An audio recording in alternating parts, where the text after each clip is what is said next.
Belle lived in a village with her father Morris, who was an inventor. One morning, as she was returning from the market, a hunter named Gaston stopped her. Gaston was an arrogant young man. Everybody in the village knew he always got what he wanted.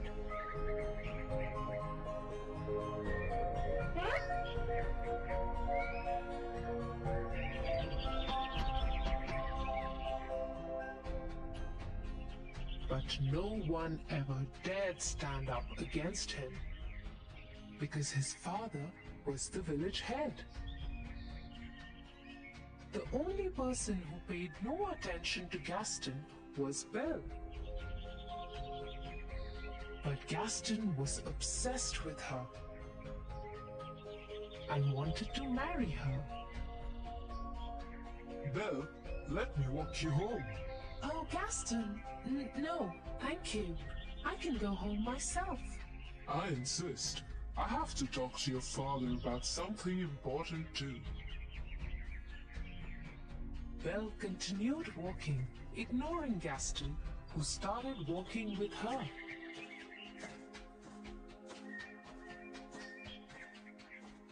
Once home, Belle quickly went inside.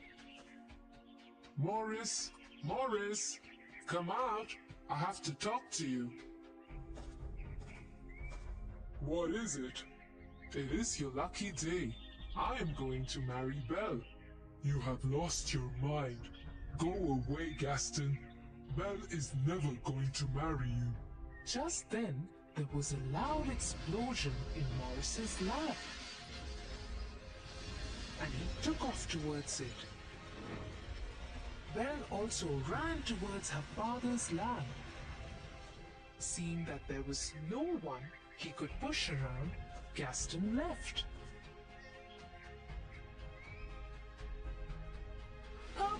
Papa, are you alright? I have done it, Belle. My experiment was successful. I am leaving for the fair in the nearby village immediately. You will see, my child. People are going to love this.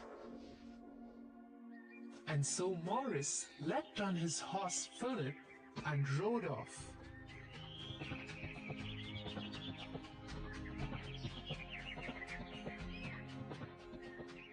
But as he was crossing the forest, he got lost.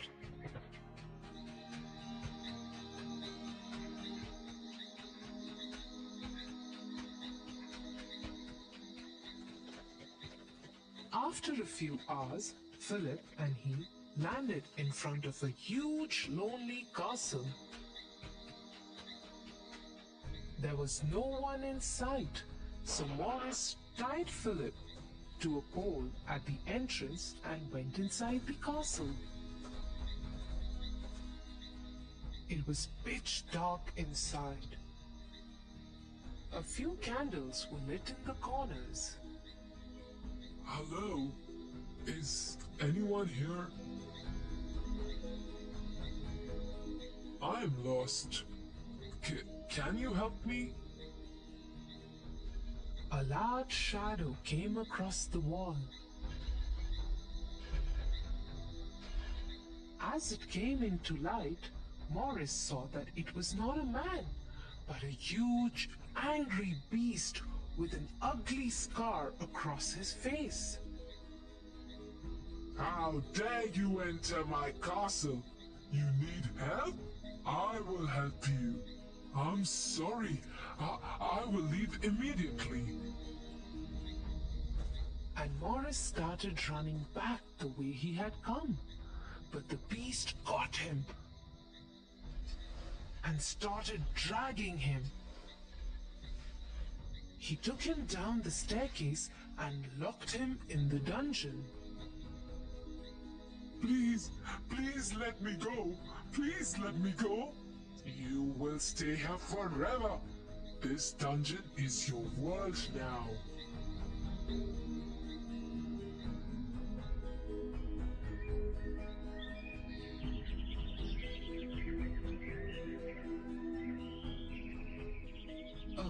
day had passed and Morris hadn't returned.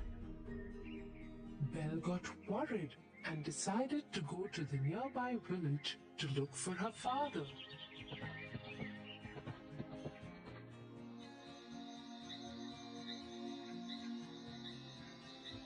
But she too got lost in the forest and landed up at the same castle. Philip was still there, tied to the pole. Belle decided to go inside, just in case her father was there. Hello, Papa? Anybody here? How dare you enter my castle? Get out right away before I lock you in the dungeon too. Suddenly, the beast moved out of the shadows and stood in front of Belle. She was terrified of him, but dared not run. Somewhere from far away, she could hear another voice. It was her father. Please, please let me go. Let me go, please. Open this door. Let me go, please. Do you have my father? Can you please let him go? Hey, what are you saying? I will stay instead of him. Please, let him go. Hearing this, the beast took Belle's hand and dragged her up the stairs.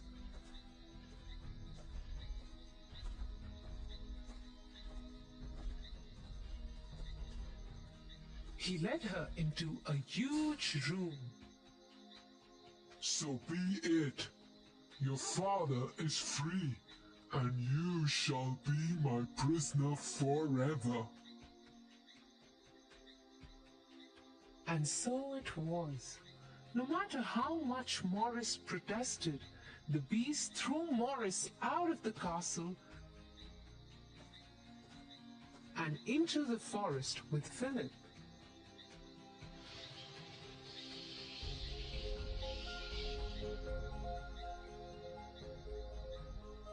When dinner time came, Belle did not join the beast for dinner. Instead, she stayed in her room crying. The beast entered her room and said, If you are going to stay in this castle, you have to follow its rules. You are expected at dinner. Don't you dare miss it next time. You are a monster! You didn't even let me see my father one last time!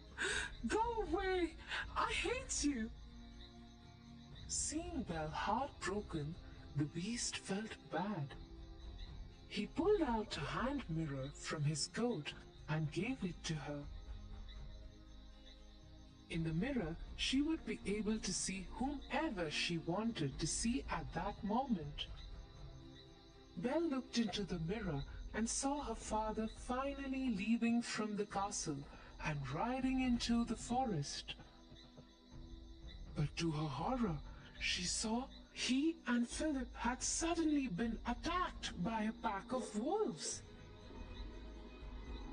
She gave out a loud cry and ran downstairs out of the castle gates and towards her father.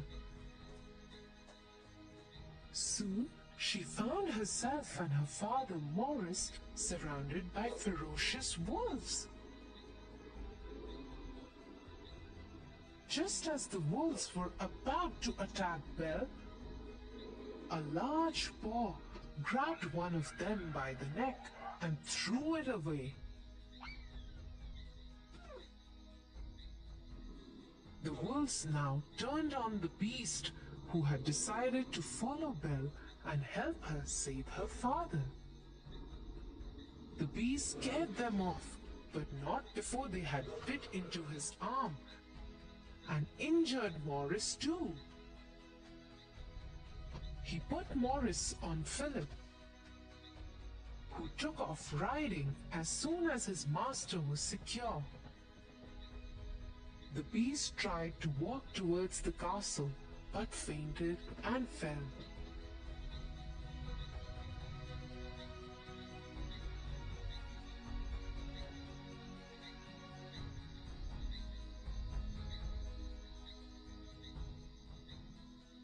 He woke up 2 days later to find Belle sitting by his bedside in his room. The wounds on the arm had been bandaged. You didn't go? You are awake. I hope you're feeling better. Thank you for saving our lives. Over the next few days, Belle nursed the beast back to health.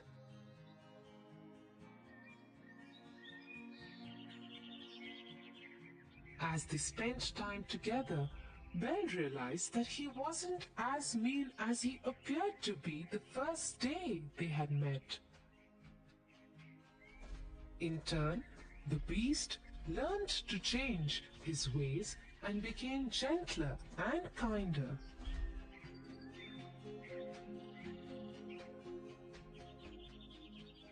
Soon they became very good friends.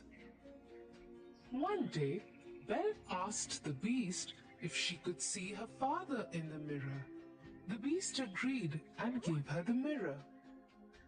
In the mirror, Belle saw all the villagers storming her house. They thought that Morris had gone mad and wanted to send him to the doctor. Nobody believed him when he kept insisting that Belle had been kept as a prisoner by a beast. Worried about her father, Belle requested if she could go to the village for a day just to save her father. And though the beast knew that she might never return, he agreed. Go, but take this mirror with you. In case you ever want to see me.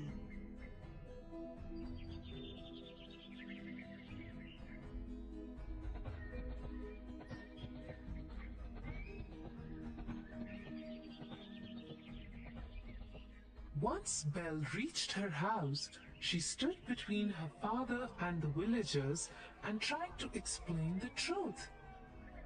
But the angry mob led by Gaston, who wanted revenge from Morris and Belle for turning his wedding proposal down, wouldn't listen. Gaston grabbed Belle's hand and tried to get her out of the way. As she struggled to free herself, the beast's mirror fell out of her pocket. In it was the beast, looking right at them all. Goodness! She's shown the beast the way to the village. We must go and kill him before he comes here. The angry mob started marching towards the castle with fire torches and swords.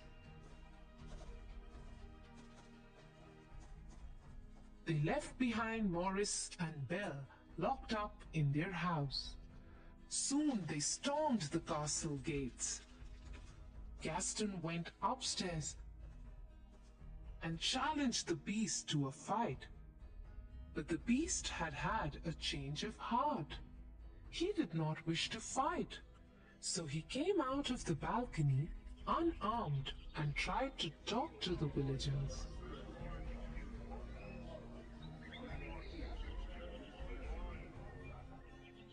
But Gaston wouldn't have it. He wanted to kill the beast, and so he attacked him. His sword pierced through the beast's stomach. Shocked, the beast swung his arm to protect himself. Scared, Gaston stepped backwards and fell off the balcony and died. Somehow, Belle had escaped from her house.